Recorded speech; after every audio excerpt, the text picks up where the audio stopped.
Hello, everyone. Lovely to speak to you all. Lovely to see a few familiar faces as well. Um, Trav, I always start. So, do you want to just introduce yourself quickly, and then I can do a short presentation that might help a little bit as well. Oh, you're on mute, Trav. Yeah, sorry. Hi, everybody. My name is Travis Christofferson.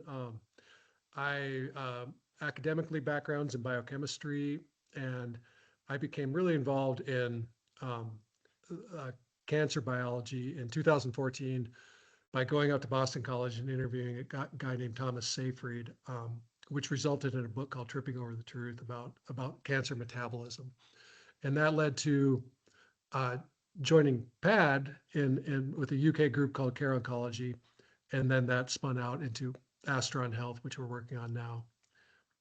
And then back to you, Pat. Perfect. Okay. Um, Very quick intro to me. My name is Padman Vamadavan. I'm a conventionally trained medical doctor. As Travis said, we started working together in 2016, I think, in maybe a bit later than that with Travis, but I started working in sort of cancer and drug repurposing in 2016. And I've always worked at the sort of intersection of oncology and clinical pharmacology. So my interest is really in trying to work out what drugs actually do in the body. Many drugs are licensed for one particular indication, but they can do lots of other things in the body, especially some of the older drugs. So my interest was always in trying to unlock some of the sort of secret benefits of safe, tolerable, proportionate medicines that were out there, um, and trying to personalize those interventions for patients with specific molecular changes. And that's kind of where Astron came from. Um, Look, firstly, thank you for all being here today. It's a real pleasure to meet some of you and see some familiar faces as well. I just wanted to give a really short presentation to talk about what we do at Astron, why we think it matters, how we think our approach can offer new possibilities to you, sometimes for your loved ones, anyone that you know that's living with cancer. And we like to sort of talk about ourselves as a sort of personal cancer research team. I think in practice that means that we employ specific cutting edge molecular testing to uncover the specific drivers of a patient's cancer. And then our expertise really is in translating those molecular alterations or vulnerabilities that the testing companies find, translating them into safe, science-backed ways to target those abnormalities most effectively. Now, sometimes you can target those abnormalities with conventional treatments, which is brilliant, where your oncologist will say you've got this gene that is abnormal or mutated, or you've got this protein that is not being produced or being produced too much, and that will be a biomarker for them being able to use a specific drug that is in their toolkit, and that's brilliant. Delighted with that. But sometimes you'll find a particular gene that is altered or a pathway that is overexpressed, and there won't be a treatment in the oncologist's toolkit to hit that. And conventional science says, well, we need to wait and try and develop a drug for that particular gene or pathway. The problem with that is that drug development takes a long time and it costs a lot of money. It can take anywhere between 10 and 15 years and cost anywhere from $2 to $4 billion. And that's great. We think drug development is a really important, valuable thing. Of course it is. But what are we going to do in the short term? And that's where the opportunity for drug repurposing can come in. And our expertise at Astron really is in creating a bioinformatics research engine that matches molecular alterations with the best evidence treatments. And those treatments could be anything. They can be oncology drugs, they can be non-oncology drugs, they can be supplements, they can be lifestyle interventions. And we don't have a specific philosophy. You'll never hear me say, you should be on this drug. Every cancer patient should be on this drug or this supplement, or they should all do this diet, because frankly, cancer doesn't work that way. There are, two people with the same type of cancer can have completely different drivers. And that's why personalized testing, personalized research, and personalized protocol development is so important. Okay. Um, Very quickly, I know a lot of you are incredibly educated, but I just wanted to do a few definitions before we started, just so everyone understands exactly what I'm talking about. Um, so a few terms: molecular testing, which is also called next generation sequencing, basically means analyzing your cancer at a molecular level, looking at the DNA and sometimes the RNA and the proteins to see what is going wrong at a microscopic level, and often comparing the cancer cells with the healthy cells around them. So it's like mapping the engine of a car to find out where it's misfiring. When I talk about DNA and RNA, these are kind of the instruction manuals inside every cell, which tell it what to do and what proteins to create. The DNA is the actual instructions that, tells the cell what to do. And the RNA is the kind of mechanism that helps carry out those instructions. And when these are damaged or mutated in cancer cells, they can help drive cancer cell growth, spread, aggressive behavior. And the last term I wanted to talk about is bioinformatics, and that's a really overused term.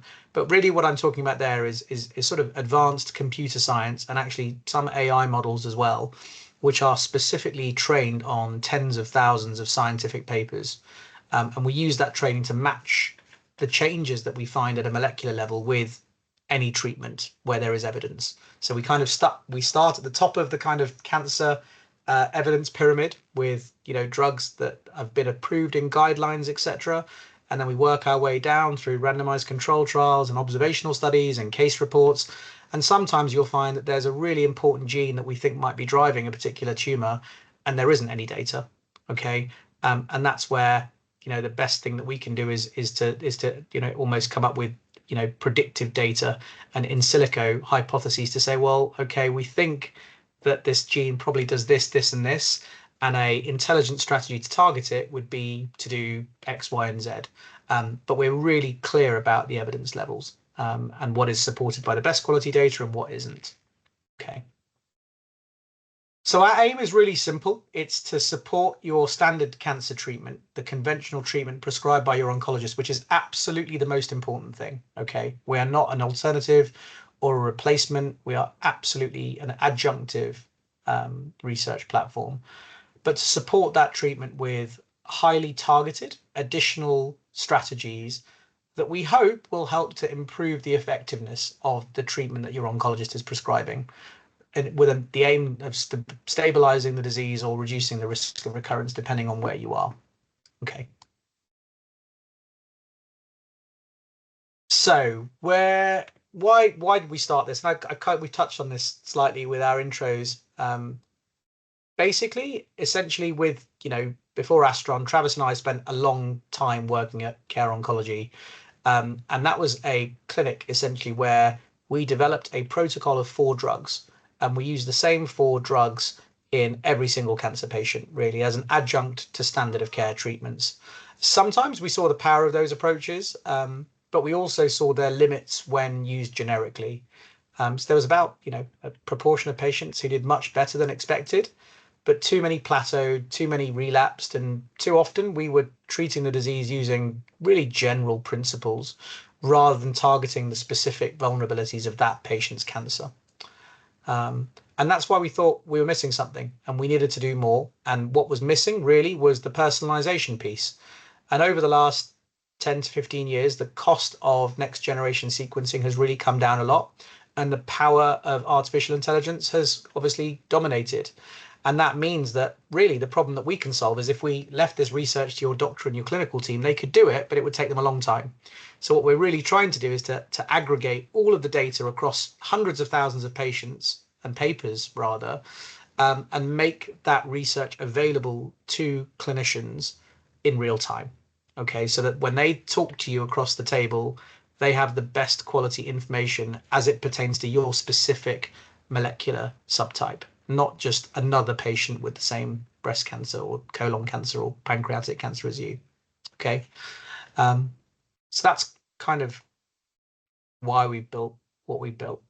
And we think the kind of core of the problem is that we have invested really heavily in molecular testing over the last decade. But most of that testing ends at the diagnostic stage. Okay, and what I mean by that is the report gets printed, It tells your clinician what mutations are present in your cancer cells. If we're lucky, it might list a few FDA or NICE approved drug options or clinical trials that may or may not be available in your geography. And that's it. It's not uncommon for a molecular report actually to be completely brushed over in a clinical consultation because there are no findings that are relevant. There's nothing that the report finds that the oncologist can actually use in your specific situation, and that's completely normal. So at the moment, there is a huge technological overhang. The testing companies are really good at establishing what the vulnerabilities or the alterations that are present in your cancer cells are. But clinical medicine really struggles to keep up with that because of the slow pace of drug development. That's really where Astron begins. We try to take the tidal wave of raw molecular data, which is DNA, RNA, protein data, and to translate it into a clear, curated treatment strategy based on all of the available peer-reviewed data that we have. I note there was just a question that popped up there about NGS. Could you please clarify if your reference to NGS suggests companies using whole genome sequencing or just a very selective or very limited panel? I will come on to that a bit later, I promise. So overwhelmingly, the issue is that there is lots of data, but actionability of that data is very limited. So our platform is really built to do that. It's to turn those molecular insights into personalized, low toxicity intervention plans that you can use today. Not 10 years from now, not waiting for a drug to get approval in your geography, but actually right now, using interventions that are safe, proportionate, cost-effective, and usable alongside your conventional treatment.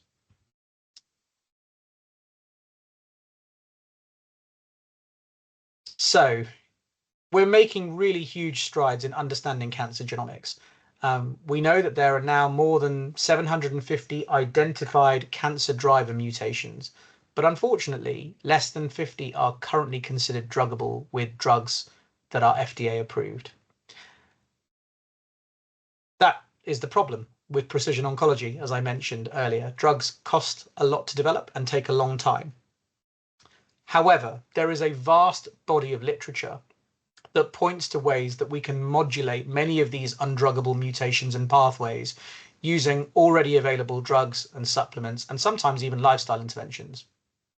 The data's there, but it's scattered across hundreds of thousands of publications. And there's also a real lack of actual clinical outcome data. In addition, there's a wealth of information out there that is often curated by groups without the full understanding of the scientific process. And that's another problem that we're trying to solve. It's not uncommon for patients to have huge amounts of access to content with people talking about specific protocols or supplements or what work for them. And often we have patients coming to us who are taking, I don't know, it's not uncommon for people to be taking 50 different things.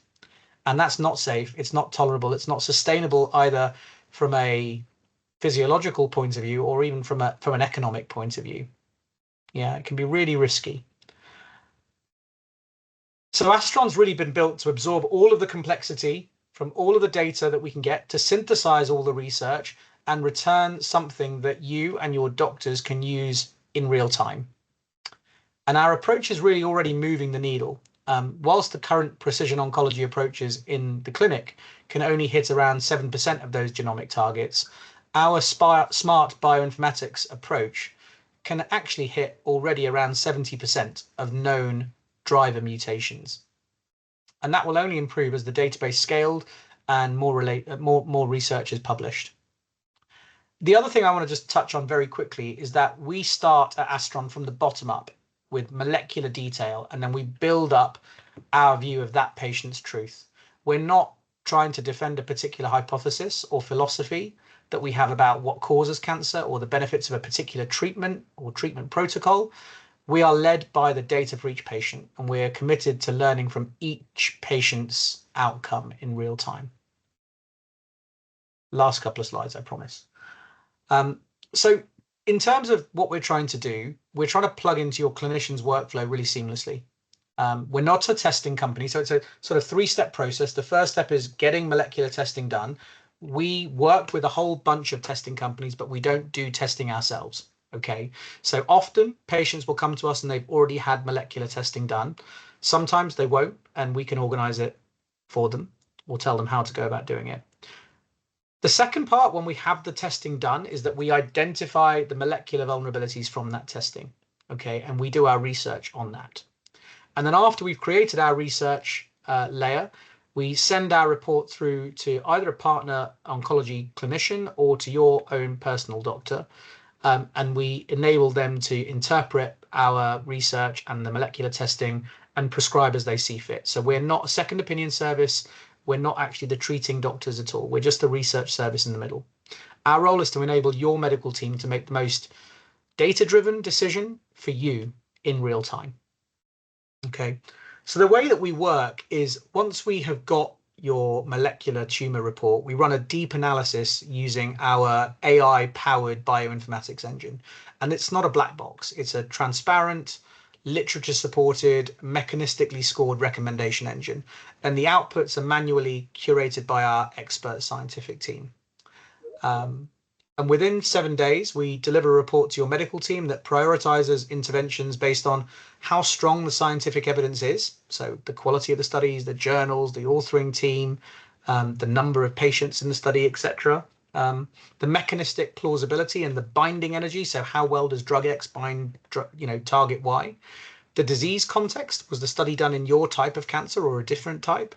Was it done in your stage of disease or a different stage?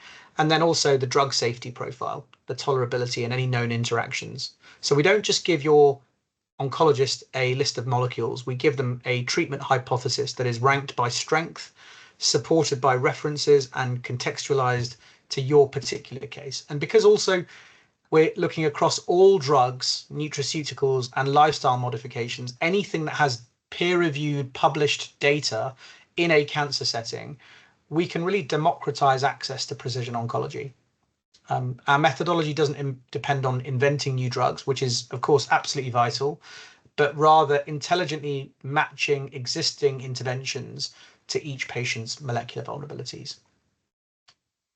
I often talk about heart disease here, but I feel like you've probably heard me talk about that so many times that I'm not going to do it again. I'll do it very quickly. Essentially, in cardiac disease, when someone has a heart attack, we often talk about the emergency treatment. So you've got a blockage in your blood vessel. How are we going to save your life? Well, we're going to unblock it. We're going to put in a stent or do a bypass. That is the most important primary treatment for someone who's having a heart attack. A bit like surgery or initial chemotherapy in cancer.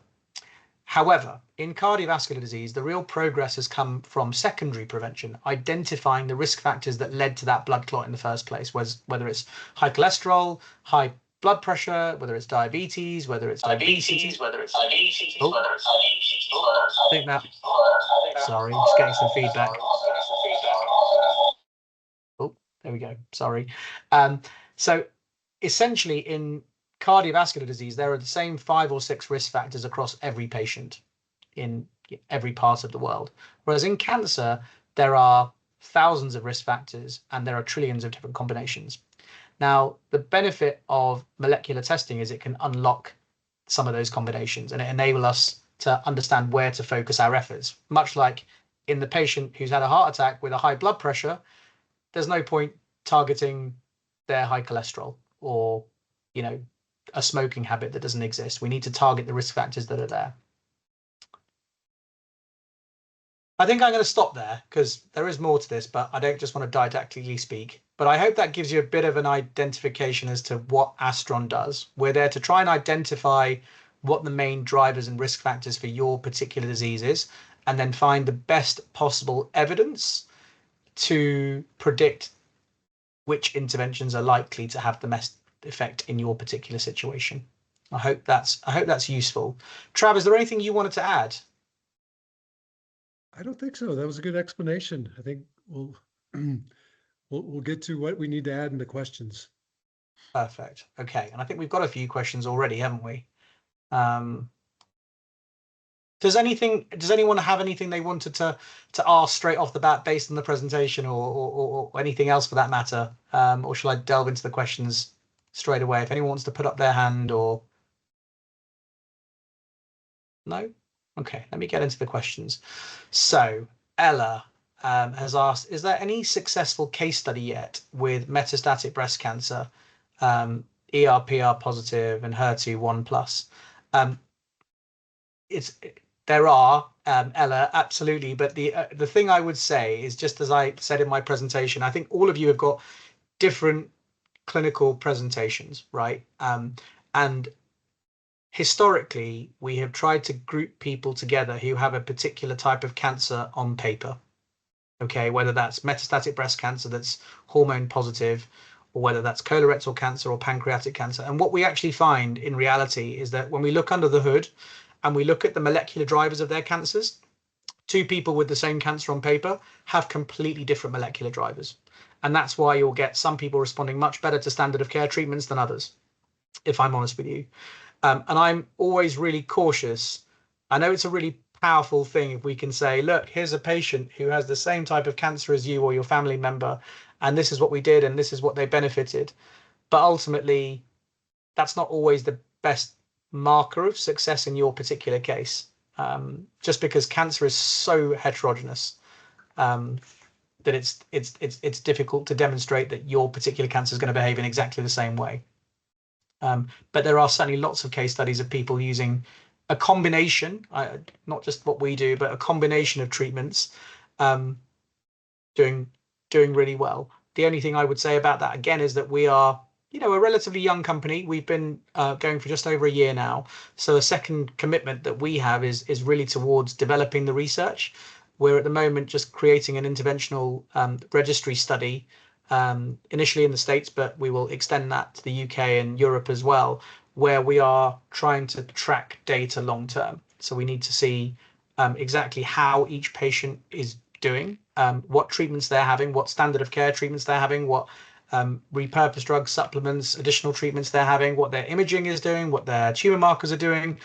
The aim in time is to get multiple molecular tests if we can get the price down, so that we can really understand whether what we're doing is impacting your molecular profile. If we're targeting a specific gene, is that gene reducing in frequency, or is the pathway that we're targeting reducing in expression? That's incredibly important to sort of validate the approach. So, Ella, I'm going to go to your question now. Could you please clarify if your reference to NGS, next generation sequencing, suggests companies using whole genome sequencing of tissue or blood samples, or just a selective or very limited panel? This is a great question, and I'm not sure if all of you are aware. So when we are testing a cancer's DNA and RNA and protein, there are lots of different companies and they do lots of different testing. Okay, and there is no one size fits all, this company is the best. Okay, it all depends on the clinical situation. The first question is, do we use a tissue sample or do we use a blood sample? They have different advantages. So if there is a tissue sample available from the cancer and it's been recently obtained, the benefit of that is it gives us a large number of cancer cells to do the research on. Okay, so when you have a large number of cancer cells, it's very easy to spot a mutation or a pathway abnormality or a protein that is altered. If you compare that with a blood sample, the amount of circulating tumor DNA or circulating tumor cells in a blood sample is likely to be much lower. And so finding a mutation or a pathway abnormality that is present in really small frequencies is really hard, and sometimes we can miss that. Okay. The benefit of a blood sample is it will characterize the cancer cells that are present in the whole body, whereas in a tissue sample, it will only characterize the cells that are present in the tissue that it was sampled from, obviously. So there are benefits of both approaches. Similarly, when we actually then do the testing on tissue or blood, there are loads of different panels. Some panels test for the whole genome, which is 20,000 genes. Some test for 600 genes, which is called a pan-cancer profile, which is very comprehensive. Some panels only test for 10 or 11 genes, and it's impossible to say which is best and which is worst. Often people think, well, the more genes you can test for, the better. But there's often a balance between how many genes you test for and how deeply you can test. Okay, but what I mean by that is there's a phenomenon called read depth. How many times you go over the same bit of DNA, before you can't do it anymore, and that tells you how sensitively you can detect a particular mutation. So if you're looking across 20,000 genes, it might be that you miss a mutation that is in one particular gene. Whereas if you're looking at, I don't know, 600 genes, you might spot it because you can read it in more detail. Does that make sense? So there isn't a particular right answer, Ella. We often work with companies that do what we call pan-cancer testing, which is where they test for somewhere between 300 and 650 different genes that are known to be really important in cancer. And that gives us a bit of a sweet spot between identifying mutations in any genes that are likely to be relevant, but not missing anything. Yeah, I hope that answers your question. I don't know if anyone can unmute themselves and wants to ask any questions, or whether you're muted and it's difficult. Has anyone tried doing that? No, Raf, are they able to unmute themselves? Yeah, they can all unmute themselves. Okay, okay. So if you want to ask a question in real time, please just put your hand up and answer, and ask, and I'll call you up. So Jonathan Abel has asked, given concerns for commercial bias in research, how do you vet and try to eliminate this bias for your reports? Trav, you want to talk through that one? I think what he's probably referring to would be during the clinical trial process. Could you read that one more time, Pad? It says, given concerns for commercial bias in research, how do you vet and try to eliminate this bias for your reports? Yeah, I would have to assume, Jonathan, you're talking about potentially biases during the clinical trial process, because that obviously, to get FDA approval, it has to go through a rigorous gold standard trial. And I think mostly that commercial sort of, if there was a commercial bias, it's been scrubbed out by the fact the vast majority of them are required to use third-party research firms. And of course, I don't know what's going on beyond that. That's all we all know. But the efficacy of a lot of these drugs, we really get a real world picture once they're in the clinic. And you can look back on how they're performing beyond that clinical trial. And sort of go off on a tangent here, that's why we're so excited about that, because that data tends to get lost after that initial phase 3 clinical trial and FDA approval. And that's why we capture that data that's extremely useful and then apply it to Astron Health. And there's no mechanism, obviously there's no incentive once a drug becomes a generic to do that. So it's really a problem in the healthcare system that there's really, because of the regulatory process, there's no way to address, but we can do it. And that's what we're doing here. I hope that answered your question. Mm-hmm. Yeah, commercial bias is a difficult. Okay, good. Yeah, I'm just asking, as information that may come to you as biased, then you're making decisions based on that, then that can skew your recommendations or your algorithms. So it's the integrity of the flow of information. I'm just thinking about that aspect of it. Jonathan, you're absolutely right to ask that, and that's part of the reason, again, that we are not the end users, right? Because if we were doing the research, and essentially this is a peer-to-peer research service right now. Okay, we are not software as a medical device, and that means that you asked the question a bit further down about transparency. How does your manual review process work? Transparency. This is really important. So anything that's on the research report, the clinicians need to understand where it comes from. So all of our publications that are published are all on there, etc.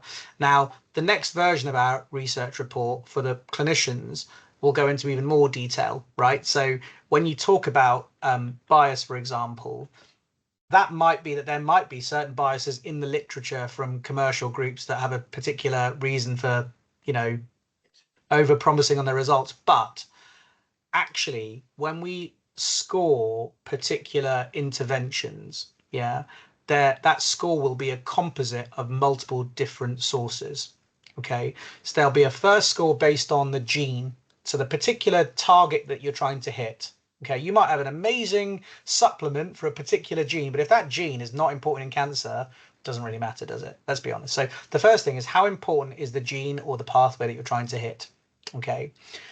The second bit is the literature score for a particular intervention. How good quality is the literature? And we have a framework for scoring that. So what papers was it published in? How replicable was that study? Was there more than one study showing similar type results? What was the level of the study? Was it a meta-analysis, a systematic review? Was it a randomized control trial, an observational study, a case report? What was it? To answer a question a bit further down, I think from Adele, where she asked, are all reported clinical references extrapolated from human trials? No, because sometimes you will find a really important gene and there is no drug or supplement that has any clinical trial data or any study data from an observational trial. And you've got two options then. Do you do nothing? Or do you find that there is something that has data in a preclinical study or in an animal study? And all we can do then is just present that and be really honest about the level of evidence that is there. Okay, so essentially there is a hierarchical pyramid of evidence in cancer medicine, and it starts right at the top with kind of NCCN or ESMO guidelines that are already in practice, and then there is kind of your systematic reviews and meta-analyses, and then below that there are sort of randomized control trials, and below that there are observational studies, and then case reports, and then below that there is kind of in silico and expert opinion kind of thing right at the bottom. And what we are trying to do firstly is to identify what the most important targets in your cancer are, and then find interventions from the highest level of evidence in that pyramid. And sometimes you'll find interventions right at the top, and that's fantastic. We wish that was always the case. But unfortunately, in the 750 driver mutations that we have, conventional treatments can only hit 46 of them at the moment. Yeah, so we just haven't got that level of evidence. So we work our way down looking at each level until we find something, and then we communicate that with the oncologist, very honestly. Okay. And what's the one more thing I'll add, the beautiful thing about this analysis is there is zero commercial bias because there's zero profit incentive on all of these drugs. And the way what Pat was talking about, we'll see a binding data and sometimes there's no clinical evidence. Sometimes the clinical evidence is shocking to us. And the one that was shocking to us was we looked at drug databases and found a very commonly mutated gene activated on oncogene is PIK3CA, and the drug databases show that caffeine binds that just as well as the FDA approved drugs. Then we found a Swedish study where they just asked a question about coffee consumption and breast cancer. And they found the women with the PIK3CA mutation that were on tamoxifen that were drinking the highest quartile of coffee had a 50% reduction in recurrence and death. So sometimes we find these remarkable validations of this process along the way that, again, would have zero commercial bias whatsoever. I hope that helps with your question. It's a very good question. And you're doing a manual review process too. It's not just AI, correct? Oh yeah, absolutely. Yeah. But as we that's a good safeguard. Yeah, it is. Yeah, and it has to be. That's absolutely. You're absolutely right.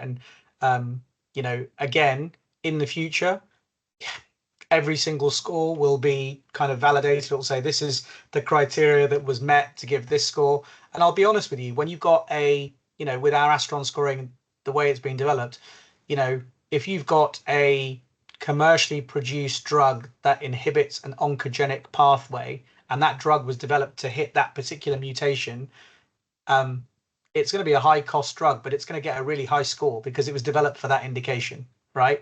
Whereas if you've got a repurposed drug, if you've got aspirin or celecoxib or caffeine or whatever it might be, it might not get the same amount of score, even if it binds as well as Travis says, and it does, yeah, it might not have the same research level of evidence. It won't have a phase 3 randomized control trial or a meta-analysis. It won't be in the clinical guidelines. So it will be represented as a slightly lower tier in the sort of clinical hierarchy of evidence. Okay. So I hope that helped. That's a pleasure. Michael M has asked, our first meeting with an oncologist this week revealed a doctor who only knows chemo, thought stem cells was only in blood cancer, and seemed unwilling to work with integrative medicine. He said anything more than a multivitamin would defeat the purpose of the desired devastation produced by his preferred chemotherapy. How to work with someone like this? It's a really difficult question. I think it's a really common scenario.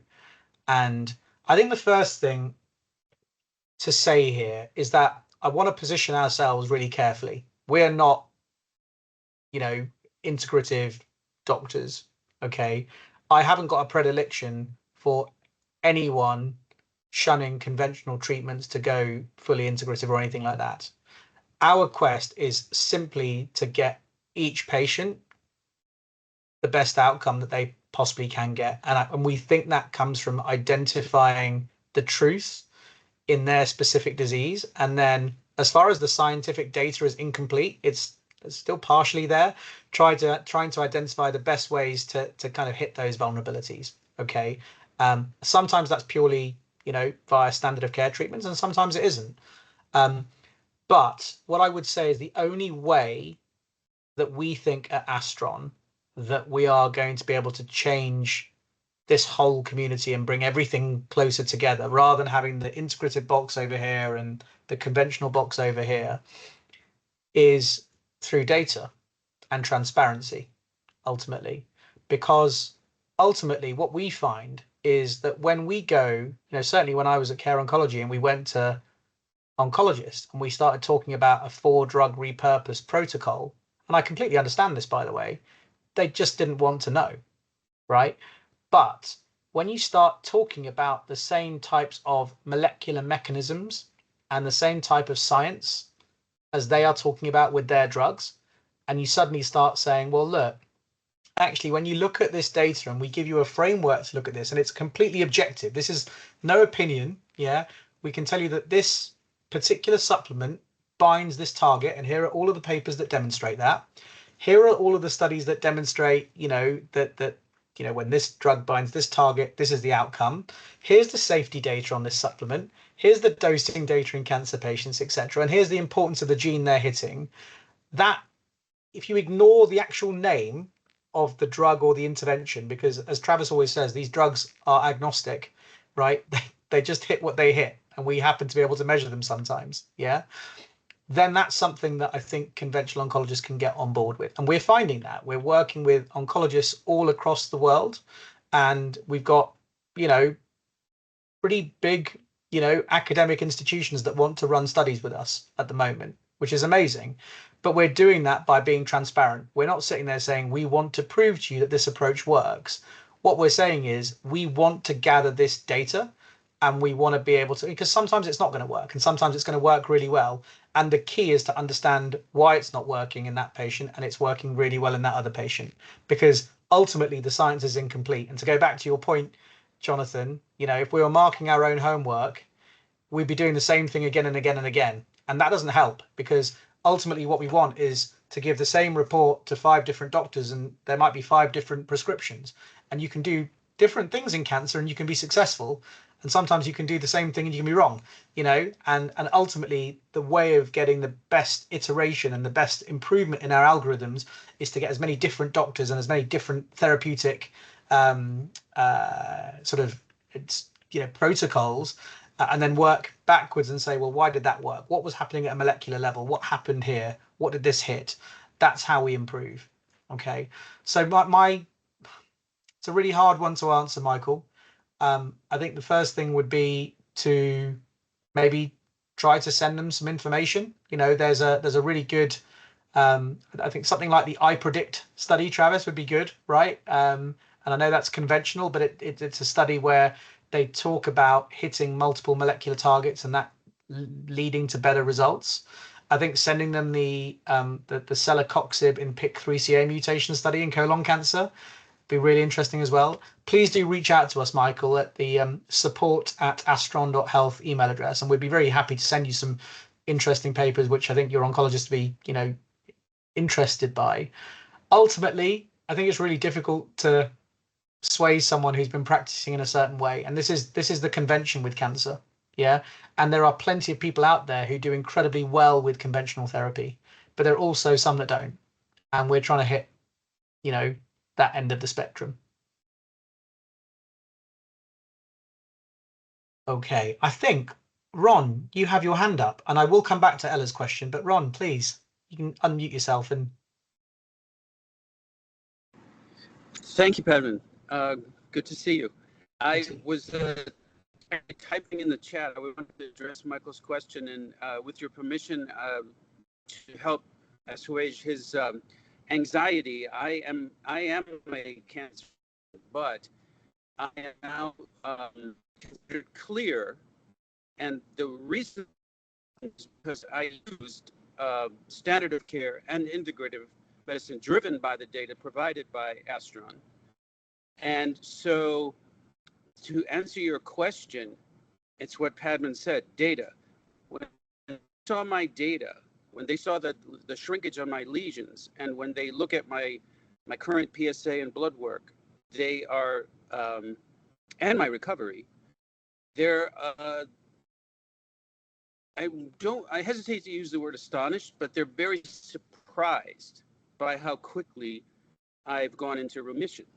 So I think, to answer your question, hit them with data. You know, start looking for other doctors who use this kind of work that Astron is producing, and then you know, they can't argue with those results. And so, not that they would want to argue, but in short, my and I was going to say, if you have more than one doctor on your team, hit somebody else on your team with the questions, but or you know, suggestions. So I want to just cap it by saying that my radiologist, when I showed him why I wanted to go off of ADT drugs, androgen depressive therapy, a year earlier, actually much earlier, and I gave him my rationale, and I showed him what I was taking and why, he said, Ron, I could have written this.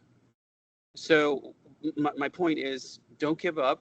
And with Padman's permission, I'll put my email in the chat, and you're welcome to reach out to me, because I know your journey. Ron,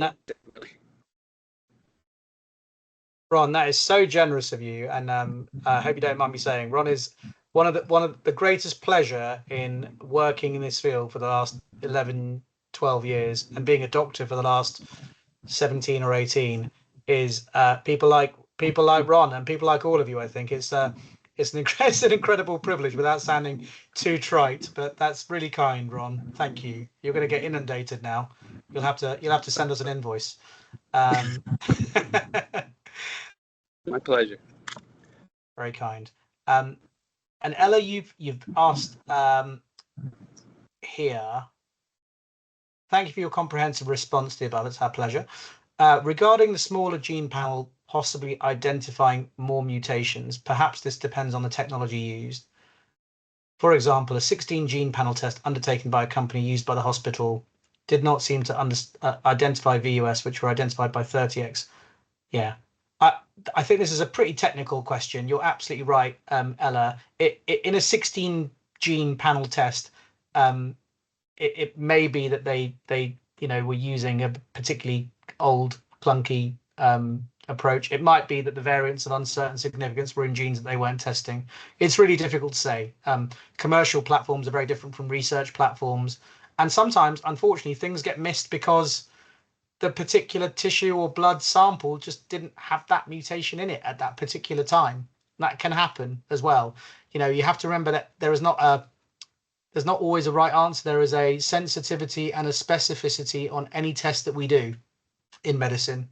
And so, look, one of the other things that I haven't talked about is, molecular testing can be really, really expensive. And I know some of you are in the US, and, insurance can cover some of this testing. But ultimately, when we going back to the heart analogy I talked about earlier, when someone's had a heart attack and you've put in a stent and you realize they've had a heart attack because they've got a high blood pressure and a high cholesterol, you don't just treat them with a statin and a blood pressure drug and then never check their blood pressure or their cholesterol again, right? You're continuously checking to see what your interventions are doing and making sure that they go into the low risk sort of, blood pressure and cholesterol levels. And we don't really do that in cancer. We don't do longitudinal or repeat follow-up molecular testing. And the main reason for that is cost. And so one of the other commitments that we have at Astron is to really try to work to get the cost of this molecular testing right down so that people can have tests much more frequently. And it's not our desire to be a molecular testing company at all, because the problem that we're trying to solve is this massive blank space in translating the research. But it is something that we're actively working on. Okay. So which institutions are on board with you, Michael M?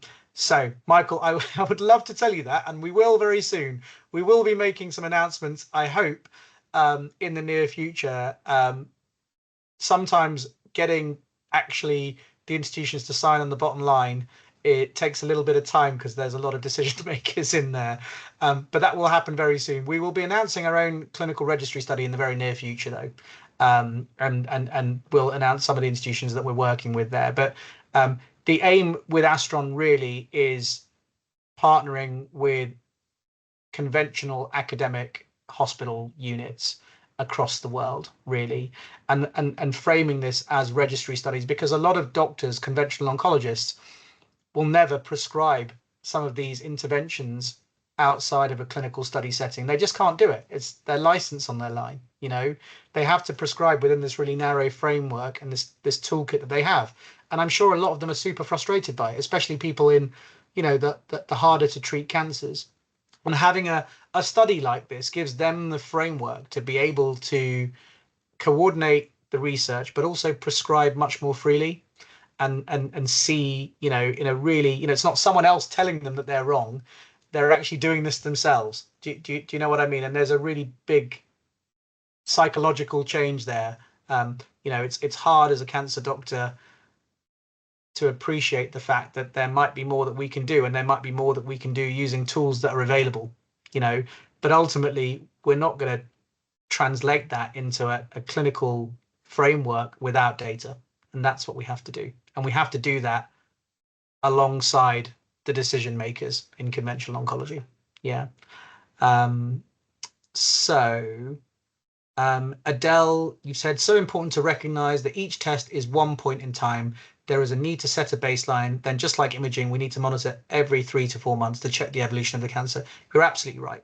100%. I couldn't agree with you anymore. And the main problem here is the barrier to entry, which is cost. And we are desperate to change that. We really are. And just to say, I think Barry's asked a bit further down, can you give any idea of the likely cost of this approach, UK based? The cost is the same wherever in the world you are, test dependent, but in the UK it's £4,450. And the majority of that is for the actual molecular testing itself. Okay. And our aim is to, I fully appreciate how much money that is and how unaffordable that is to certain people. So if there's particular people with specific circumstances, please just reach out and we'll try our best. But molecular testing costs what it costs, and this is why we're so desperate to try and deliver a much more cost-effective service through alternative means. But yeah, we're trying, I promise. Rafe has asked, I hope I pronounced that correctly, I'm in the USA and working with a metabolic physician alongside my oncologist. How would I be able to get this testing? Rafe, we'd be delighted to help. If your oncologist or metabolic physician is already registered on the Astron platform, we can, of course, kind of get them to order this testing for you, and that's absolutely fine. The rules in the US, the regulatory rules, are slightly different to the UK and the rest of the world, where our research reports have to be ordered by a clinician who has care of you, essentially, in the US. And we then need to send the report directly to that clinician. In the UK, it's slightly different, and we can patients can book this directly, but in the US, that's the way it has to work. So please do reach out to us at support@astron.health, or in fact, I can get Raf, our chief of staff, to reach out to you, Rafe, and we can go through the process if that's okay, and we can just do the right thing for you. Hunaida has asked, will we get a replay? Yes, absolutely. 100% you'll get, there's a replay. All of these webinars are recorded. If any of you are really bored, you can probably access all the previous webinars as well. And it's very sad that you have to see me every time, but you know, there's a bit of different information. And actually the community asks such amazing questions. We will compile them all onto a frequently asked questions document at some point and continuously update it. I think that would be useful. And if anyone's got any other suggestions of talks they'd like to hear or clinical scenarios or whatever it might be, we'd be delighted to incorporate them in our next webinar. Rafe, your metabolic physician, Dr. Charles Meakin, sent me the invite. Yes, absolutely, 100%. We work very closely with Meakin Metabolic, so that should all be absolutely very easy, and he will submit your details, and we will then be able to, you know, facilitate a report for you very quickly. That's not an issue whatsoever. But if you do want to have a conversation with me before committing to that, we also offer a callback feature or a, you know, consultation for free with myself or one of the scientific team at any time. So please don't feel like you can't do that as well. Jonathan, your understanding is that Astron is the only one in the world doing this kind of work. Is that true? I really hope not. I really hope not. I think there are people approaching this in slightly different directions, if I'm honest. A lot of people are working at it from the kind of top down, and they're finding, or they're advocating a specific protocol, and then they are trying to develop clinical studies or trials looking at that particular protocol. My difficulty with that approach is that I think with any protocol, any one-size-fits-all protocol, I've no doubt that it will help some people. You know, at Care Oncology, we published a paper in 2019 that demonstrated that our 4-drug protocol was, you know, almost doubling survival in patients with very aggressive brain cancers. But that doubling of survival in a really difficult to treat cancer was driven by about 40% of the patients, right, who were responding incredibly well. Travis and I think were both more worried about the 60% of patients that weren't responding quite so well. And we wanted to understand why. And we think that that was because we were using a one-size-fits-all protocol, quite frankly. And so what I would say is that I think we're the only group that are working from the bottom up, because if you think about it, developing clinical trials and studies at a kind of n=1, each patient is their own study. It's a really hard thing to do ultimately, but it's the thing that we feel will yield the biggest public health dividends to each patient ultimately. But I really hope that more people do this, and part of what we're trying to do as well is to create a database, a kind of longitudinal molecular database where we track the evolution of different patients' cancers over time, and we hope that that data can be used by scientists that are smarter than us to, you know, really iterate and bring forward much greater benefits for patients. You know, this is not something that we're just going to hold to ourselves. Okay. You'd love to set up a case study walkthrough. Of course, yeah, we'd be very happy to do that, Adele. Of course. I think the thing with case studies, you just have to be really careful, because as soon as someone puts a positive case study on there, there will be people out there who will just copy their approach. And as many times as I will say, this is personalized to these alterations, etc. Yeah, it's really tough. And that's my only caveat to that. But we're very happy. Raf, if you wouldn't mind reaching out to Adele, we'll 100% look into that.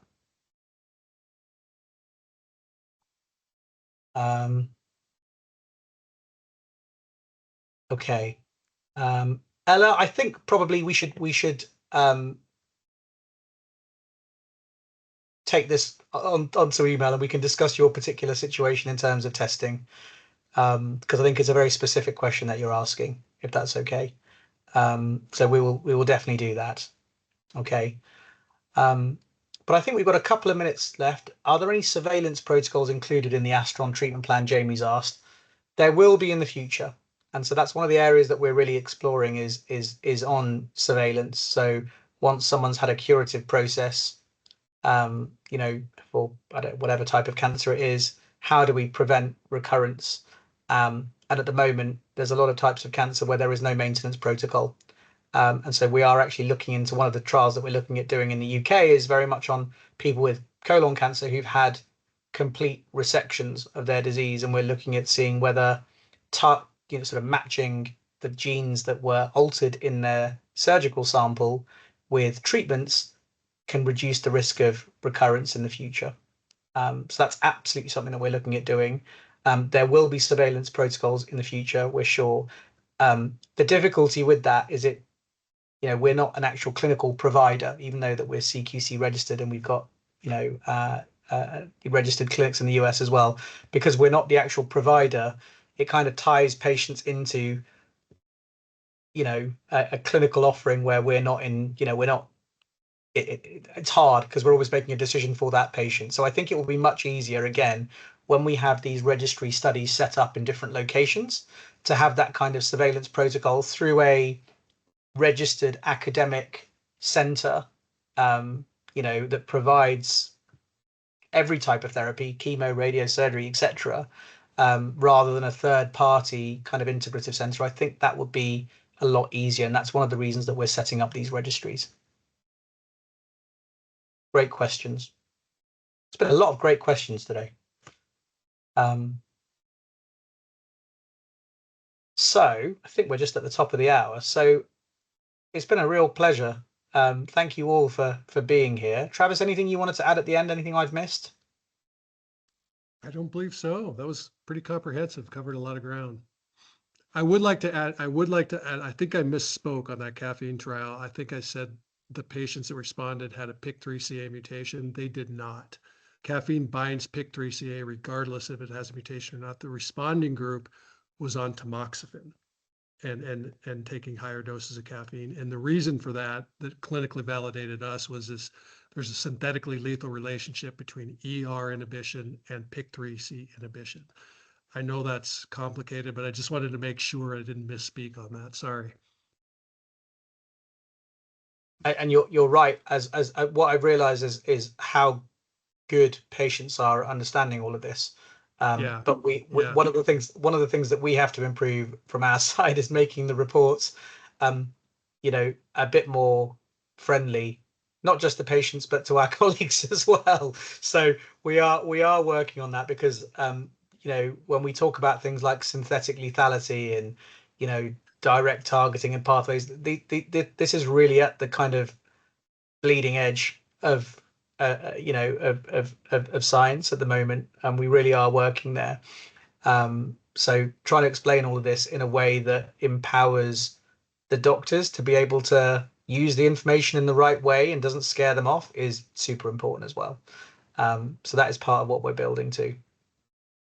Awesome. And I'd just like to flag the recordings will be sent out tomorrow. And if you have any questions, you can contact me at raphael@astron.health. We also have a support inbox called support@astron.health. So. Yeah. And Jonathan, we absolutely can send you a generic report. That's not a problem at all. If you wouldn't mind following that out, Raf, that'd be amazing.